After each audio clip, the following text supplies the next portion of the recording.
नेताजी का आत्मविश्वास। आज आपको हिटलर और बोस की मुलाकात का वो किस्सा बताएंगे जिसके बारे में हम में से बहुत ही कम लोगों को मालूम है। और वह किस्सा कुछ इस प्रकार है कि जब नेताजी हिटलर को पहली बार मिलने जर्मनी गए तो हिटलर के आदमियों ने उन्हें बाहर प्रतीक्षा हॉल में बैठा दिया।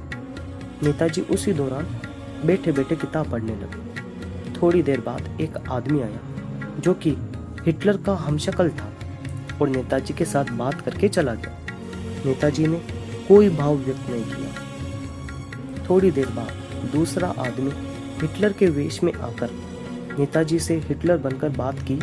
नेताजी ने उसे भी कोई भाव नहीं दिया। इस तरह एक के बाद एक कई बार हिटलर के वेश धारण करके उनके हमशक्ल आकर खुद को हिटलर बता बात करते रहे, लेकिन नेताजी फिर भी बैठे बैठे किताब पढ़ते रहे। जबकि आमतौर पर दूसरे लोग हिटलर के हमशक्ल को मिलते ही खुद हिटलर को मिलके आए हैं ऐसे भ्रम में वापस लौट आते थे।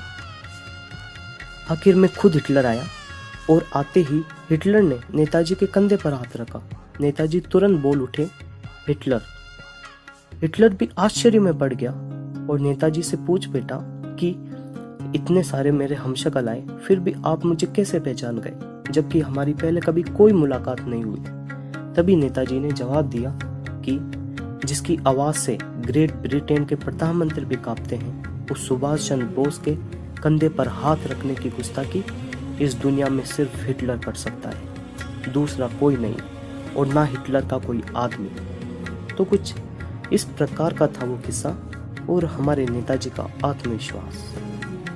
तुम मुझे खून दो, मैं तुम्हें आज़ादी दूंगा का नारा बुलंद करने वाले भारतीय स्वतंत्रता संग्राम के महानायक, आज़ाद हिंद फौज के संस्थापक, भारत रत्न, देश प्रेमियों के प्रेरणा स्रोत नेताजी सुभाष चंद्र बोस जी को शत बार माँ भारती की आज़ादी में उनके संघर्ष व बलिदान का देश सदैव ऋणी रहेगा।